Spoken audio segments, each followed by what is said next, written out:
Hallo und herzlich willkommen hier bei Audiotest und LikeHifi.de. Diesmal haben wir die brandneue Nubot Soundbar für euch. Was die kann, wie die klingt, das erfahrt ihr jetzt.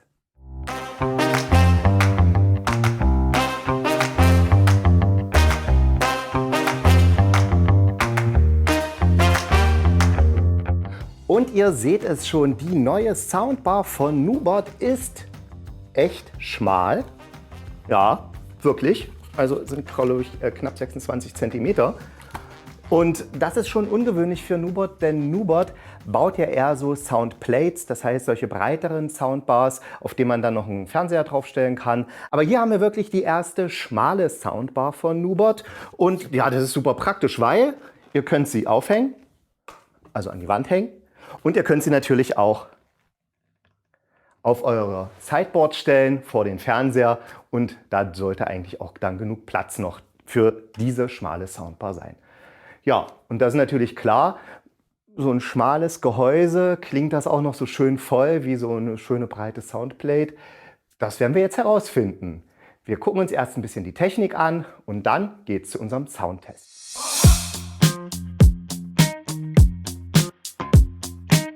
Die NuPro AS 2500 setzt auf ein 2x3-Wegesystem.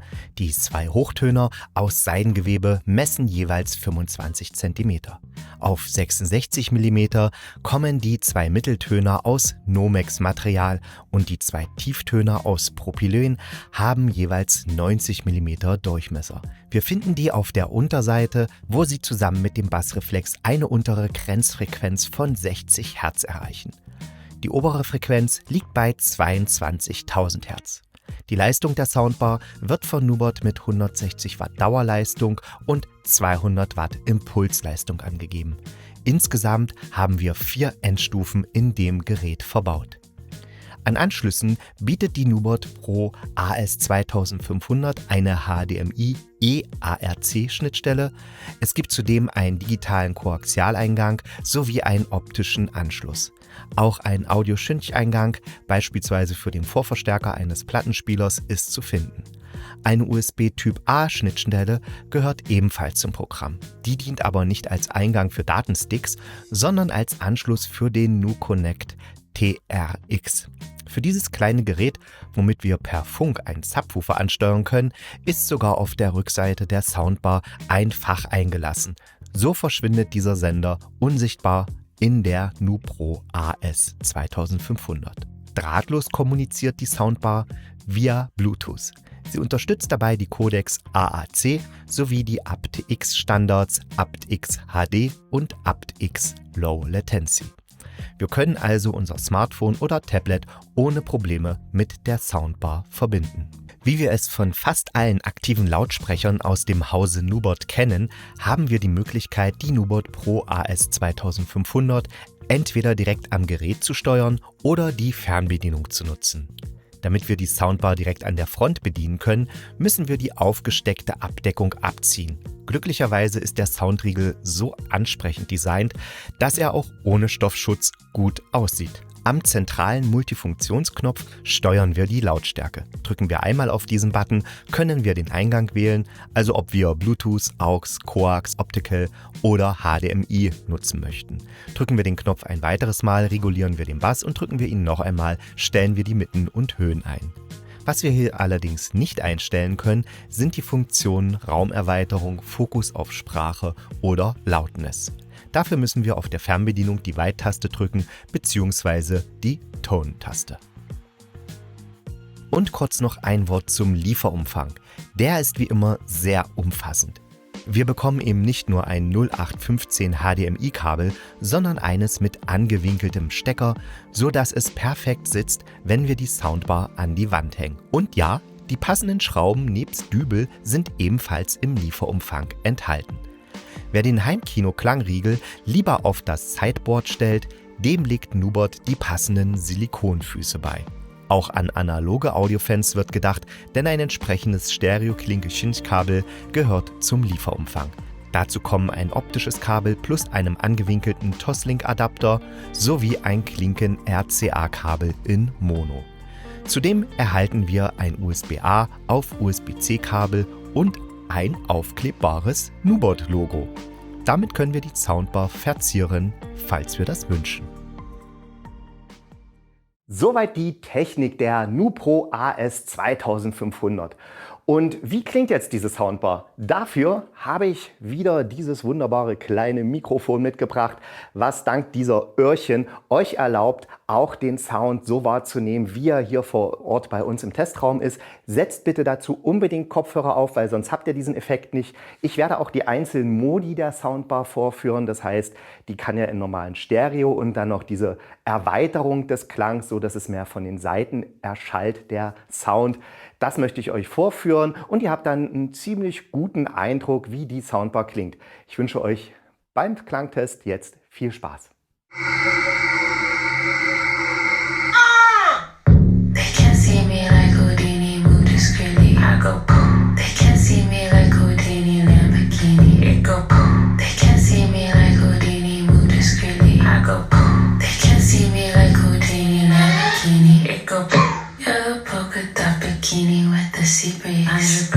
First they make me, then they treat me, then they leave me. I'm like, oops, I'm too sneaky, I'm too cheeky, I'm too freaky. They're like, oof, if you feel me, I'm a sweetie, don't believe me. It's the truth, they can't see me like Houdini.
Soweit unser Klangtest der Nubot NuPro AS 2500, der niegelnagelneuen Soundbar von Nubot.